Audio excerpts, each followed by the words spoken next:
I stood in the doorway of the waterfront condo, holding a small wooden box carved from the last piece of teak my late wife, Miriam, had saved from her father's old fishing boat. Inside was a gift she had prepared years earlier for the day our son, Ethan, got married. Outside, the harbor still smelled of salt and diesel after a morning squall.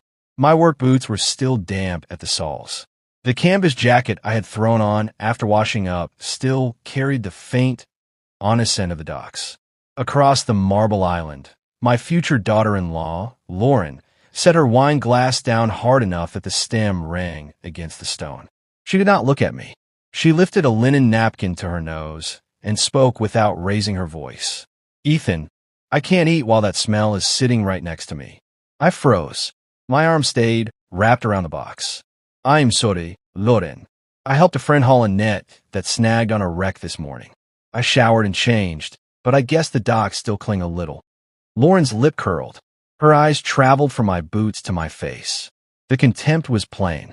"You don't just smell like the docks. You smell like an entire fishing fleet. This is our new home. It isn't your filthy boat." She turned to Ethan. "Can you tell your father to sit out on the balcony? And from now on, I don't want him showing up here looking like that whenever he feels like it." Ethan sat at the head of the table. His face went blank for a long second. Then he quietly stood, walked past Lauren to the kitchen counter, and picked up the set of house keys that had been handed to her that afternoon. He came back and held out his hand. "Give me the house keys." Lauren laughed, the sound sharp and disbelieving. "What did you just say?" Ethan's voice was low and flat. "I said give me the house keys." At that moment, Lauren still did not understand that what my son was taking back was not only a set of keys. He was taking back the future she had already claimed as hers. What would you do if the person about to join your family publicly humiliated your father inside the very home he had paid for with the last piece of his late wife's dream? Welcome back to Dad's real-life revenge. Grab a drink, get comfortable, and remember this. The people in these stories had every chance to choose kindness. They simply chose not to. Leave a number 1 in the comments so we know you're ready. And hit like if you believe a father's dignity is worth more than a waterfront view. The dining room fell into a cold silence. Lauren remained seated, chin raised, certain Ethan was only nursing a bruised ego. She had no idea what this condo, these walls, and even those keys had cost. It had begun 8 months earlier. I lived alone on the old commercial pier my father had left me. Miriam had been gone 11 years. Taken by the same cancer that had taken so many on the coast. On the eastern slip sat the last boat she and I had ever owned together, a sturdy 38-foot wooden longliner named Miriam's Promise. She had helped me rebuild every plank after the storm of '09. Every time I stepped aboard, I could still hear her voice telling me the boat was for Ethan's future, not just mine. When Ethan told me he wanted to marry Lauren, I was happy for him. He never asked for money. But I knew the two of them were struggling to scrape together a down payment for a waterfront condo in the upscale Marina District. I decided to sell Miriam's Promise. I signed a sales contract with the same hand that had held Miriam's during her final days. The broker said I had gotten an excellent price, $185,000. There was no number that could make me feel like I had won. I had just sold the most precious memory of my life. But my son needed a home. His late mother would have wanted to help him too. I gave Ethan $150,000 for the down payment. I kept the rest to repair the remaining dock and pay the harbor fees. Ethan strongly objected. He did not want me to sell his mother's boat. I took his hand and said, "The water will always be here, but your youth won't wait. Go build a good family in your new home." The day I handed them the money, Lauren threw her arms around me and called me Dad. Her eyes filled with tears. She told me I was the greatest father anyone could ever have. While she hugged me, she whispered one question. "Dad, how many slips do you still have left on the old pier?" At the time, I smiled. I thought it was nothing more than innocent curiosity. Like a fool, I proudly told her about the remaining docks and the small workshop. Looking back now, I finally understand. That day, Lauren did not hug me because she was grateful. She was calculating how much more property I still had left to sell after the first piece that had belonged to my wife. Lauren's greed did not appear overnight. It grew little by little, hidden behind manufactured elegance and careful smiles. I was far too blind to see it. I still remember the first time the three of us ate at an expensive seafood restaurant downtown. I mispronounced the name of a French wine on the list. Lauren immediately covered her mouth and laughed, correcting me right in front of the waiter. Her voice was just loud enough for the nearby tables to hear. Dad has spent too many years on the boats. He's not used to places like this. Just let me order for you. Ethan frowned, but I waved him off and smiled to smooth things over. The second warning came right outside the new condo. One afternoon, I drove my old pickup over with a cooler of fresh rockfish for the two of them. Lauren stood on the balcony. She did not take the cooler. Instead, she looked at the truck covered in salt spray with obvious disgust and lowered her voice. Dad, could you park in the service alley instead? This is a luxury marina. If the neighbors see that truck, they'll judge us. I swallowed the bitterness and drove around back without a word. The third warning came while they were planning the wedding. Laura insisted I rent a brand new suit. She did not want me wearing the old Navy blazer Miriam had carefully saved for special occasions. That jacket looks so working class, Dad. Our wedding photos will last forever. I don't want our future children looking at them and seeing an old fisherman. Once again, I nodded. I accepted the hurt so my son could have a perfect day. I called it a generation gap. I called it modern taste. I gave it every excuse in the world except its real name, contempt. More than once, Ethan asked me in private whether Lauren was disrespecting me. He asked if I was hurt. What did I do? I told my son not to ruin his relationship over a few thoughtless words. I told him to be patient. That was the greatest mistake I ever made. My cowardly patience only encouraged her to push further. Do you think I was being generous for my son's happiness, or was I simply too blind to face the truth? Leave one word in the comments. Patience or blindness. I stubbornly defended Lauren in front of my own son. I hoped the sincerity of a father would eventually touch her heart. I had no idea that while I was trying to heal the cracks in her character, Ethan had quietly begun gathering every reason he needed to remove her from his life forever. Ethan was no fool. He was the child raised with my patience and Miriam's love. He quietly watched everything. About 2 months before that dinner, Lauren began asking strange questions. She became increasingly focused on my remaining assets. How many slips were left on the old pier? Had I written a will yet? Would I sell the rest of the docks to pay for a retirement place? Or was I planning to move in with the two of them? Ethan started paying attention. Those questions did not come from concern. They came from calculation. The truth exploded one late evening. Lauren was in the bedroom, talking on the phone with her best friend. Ethan stood in the hallway holding a glass of water.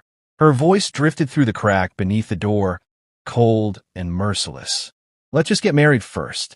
Then I'll make Ethan convince the old man to sell the rest of those docks. What's a widower going to do with that much waterfront anyway? I only have to put up with him for a few more months. Ethan stood frozen. His hand trembled, making the water ripple. He did not burst into the room. He needed a clear head. A few days later, Lauren showed him a redesigned floor plan for the condo. It included a home office, a luxury walk-in closet, and even a private space for her designer dog. But there was no room for me, not even a small guest room where I could spend the night if I came to visit. When Ethan asked her about it directly, Lauren answered without the slightest hesitation.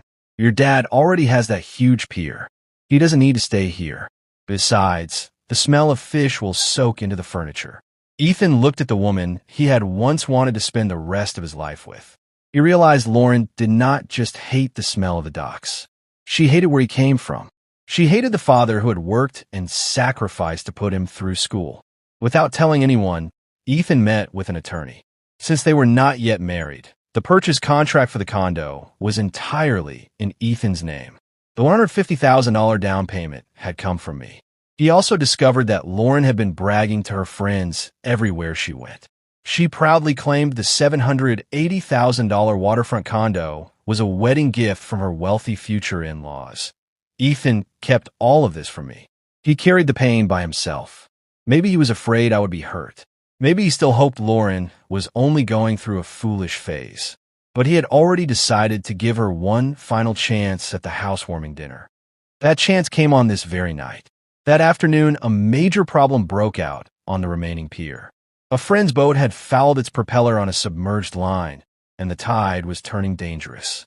I had promised Ethan I would be there by 6, but I could not abandon a man and a vessel in trouble. I fought for 3 hours in the rain and spray. In the end, both the boat and its crew were safe. I was exhausted. I hurried to shower, washed my hair twice, and changed into the cleanest clothes I owned. On the passenger seat sat the small teak box.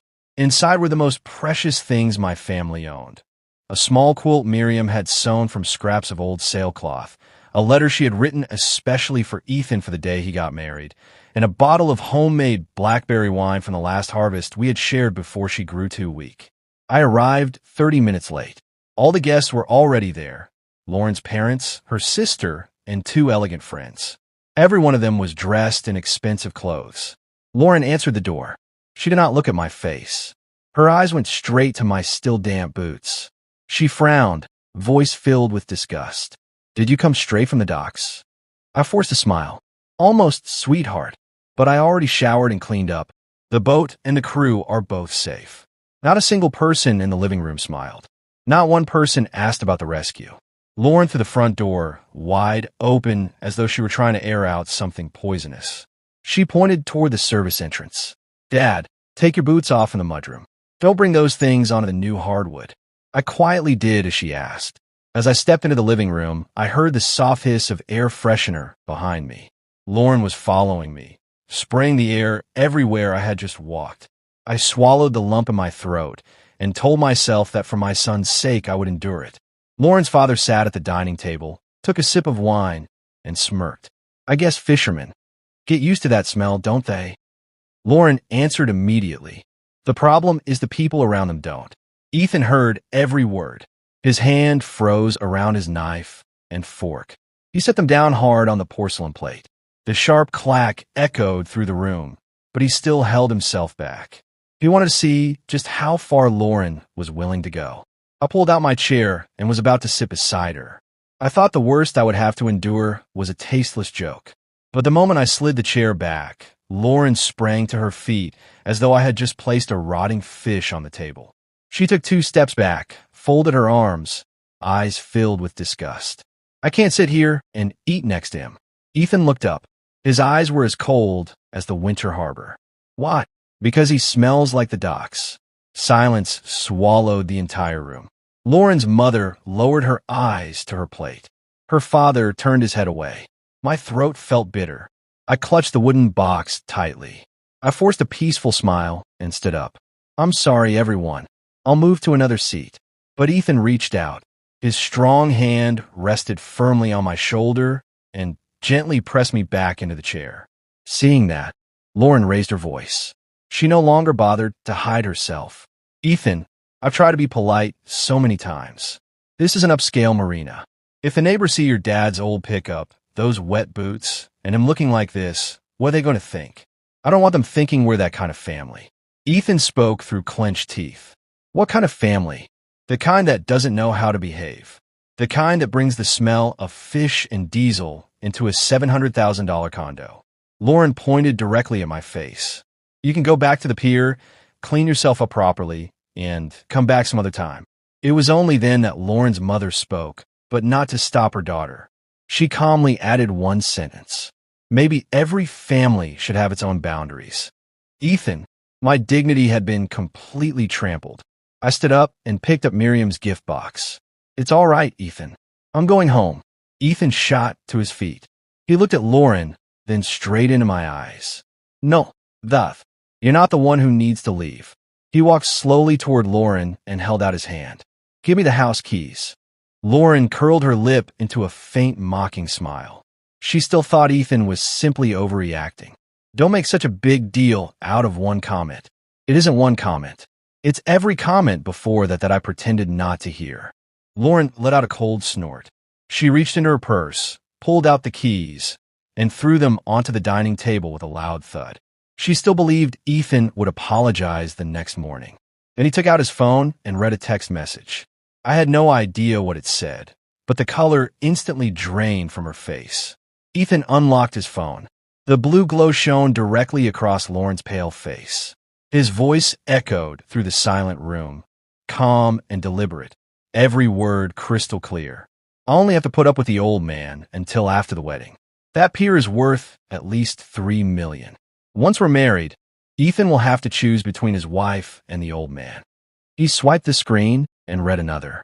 The condo is only the beginning. I have no intention of spending the rest of my life surrounded by the smell of fish and those country dinners. Lauren lunged forward, trying to snatch the phone. Ethan stepped back and raised it out of her reach. She screamed, voice cracking with panic and anger. You invaded my privacy. You were spying on my phone. Ethan looked at her with open contempt. The tablet you gave me to use for booking wedding services was synced to your account. Every message popped up automatically. I wasn't spying on you. Get your story straight, Lauren. Lauren frantically looked toward her parents, then turned back to Ethan, hurriedly changing her tone. I was just joking with my friend. The stress of planning the wedding made me say stupid things. You're being way too sensitive. When she saw that Ethan remained silent, she pointed at me and began shifting the blame. This is all your dad's fault. If he hadn't kept interfering in our lives, if he hadn't shown up here dressed like this, I never would have acted that way. I stood there without moving. I did not argue. I looked straight into the eyes of the woman who had once hugged me and called me dad. Quietly, I asked, did you ever love Ethan? Or did you only love the life you thought he could give you? Lauren shouted, you have no right to question me in my own house. Ethan stepped forward and stood directly in front of me. He looked at Lauren with the coldest form of judgment. That's exactly the problem, Lauren. You thought everything already belonged to you before you learned to respect the person who made it possible. He emphasized every word. The $150,000 for the down payment came from my father selling the boat that belonged to my mother. The deed to this condo is in my name alone. We are not legally married. You don't own a single inch of this place. Ethan turned to Lauren's parents. The wedding is canceled. This condo will be sold. Lauren stood frozen. Her eyes widened in shock. Ethan looked at her one last time. You're not being thrown out of your home, Lauren, because this was never your home. If you stayed with us this far, then this story must have been at least a little interesting. Please do us one small favor that only takes a moment. Like and subscribe. Leave a number 5 in the comments, so I'll know you made it this far. And tell me the harbor town you love the most. A lot of people watch without doing that, but it costs you nothing and means a great deal to us. Lauren collapsed back into her chair. Tears began streaming down her face. She trembled as she slipped the engagement ring off her finger and slammed it down onto the dining table, but she did not walk out the door. She did not want to lose everything. She stepped toward Ethan. Her voice shook, overflowing with tears. You're throwing away 3 years of our relationship just because your dad's feelings got hurt. How can you be so heartless, Ethan? Ethan looked straight into her tear-streaked face. His expression never changed. No, I'm ending these past 3 years because you just proved something to me. You would make me choose between my wife and my father for the rest of my life. At that point, Lauren's parents could no longer remain silent. Her father stood up and straightened his expensive suit. His voice carried both a threat and a plea. Ethan, you need to think this through. Calling off the wedding now will humiliate my daughter in front of her friends and coworkers.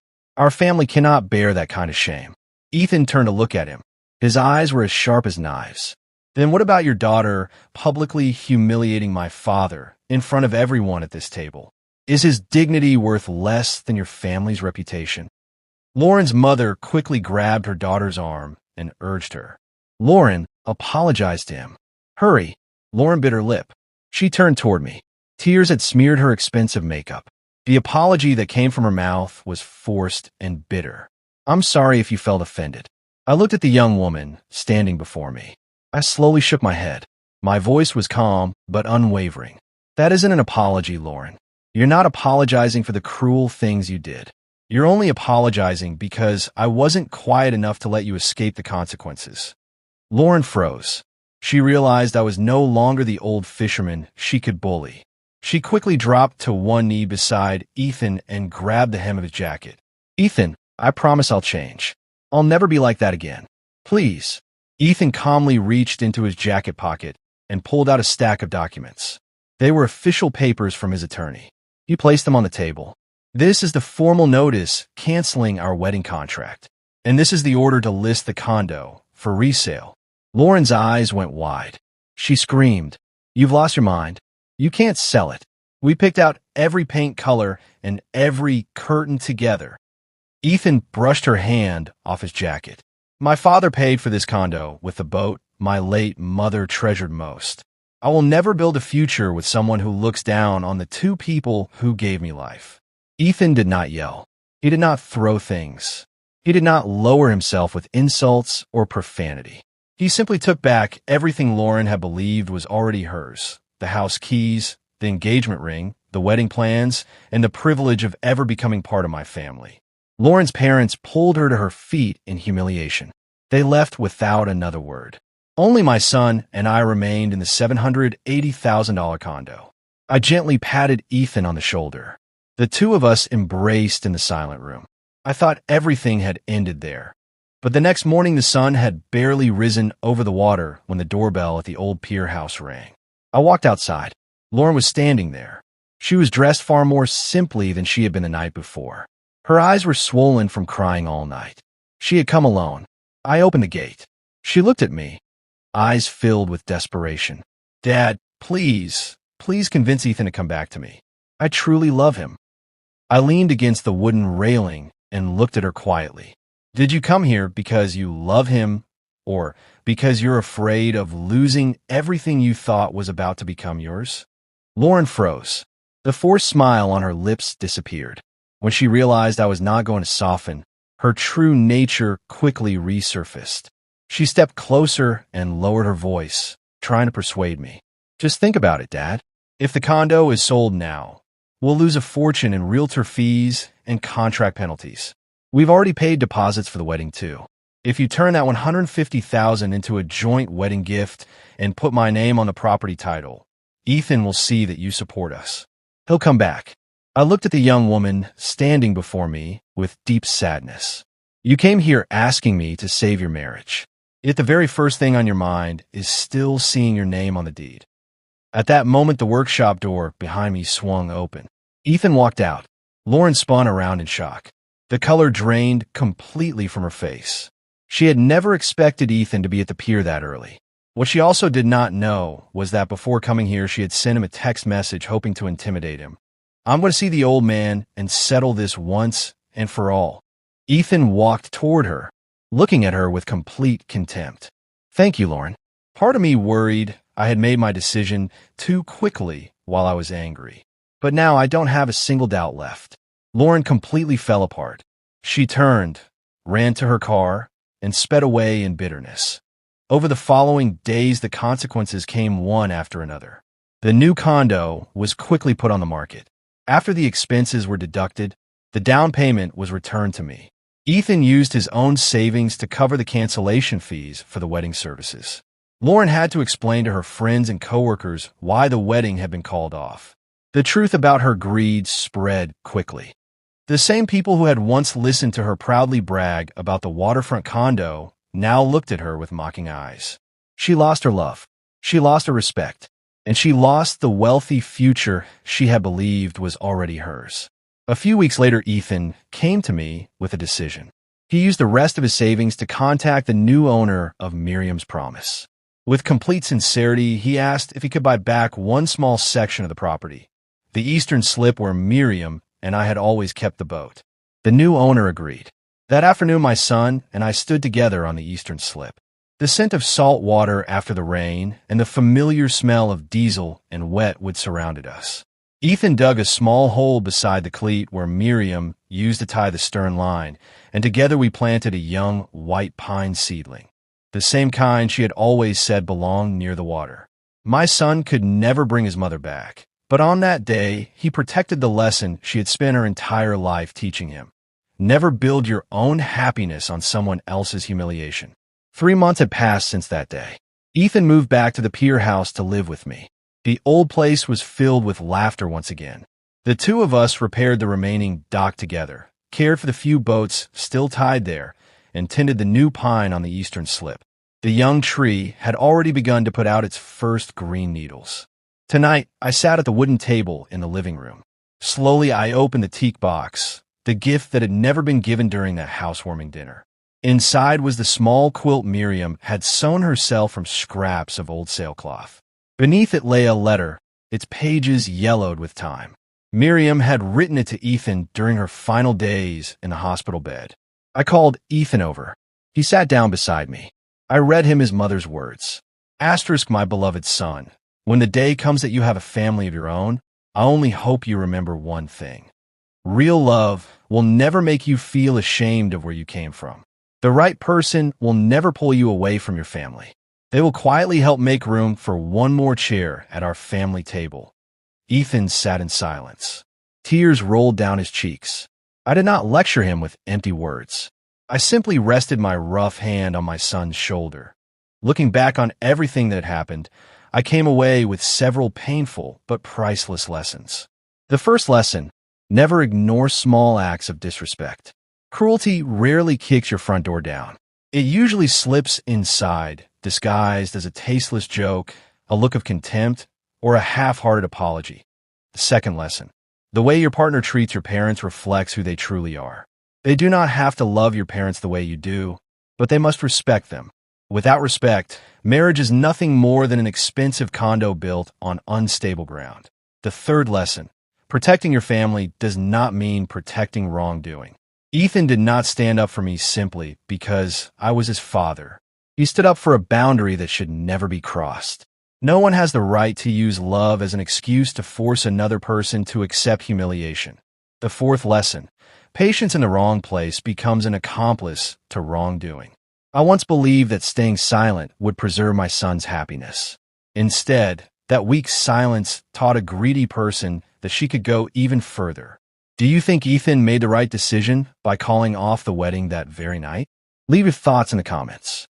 And if you've ever had to choose between keeping the peace and protecting the dignity of someone you love, remember this: real love never asks you to bow your head in humiliation. Lauren once publicly said that I smelled like the docks. She was only half right.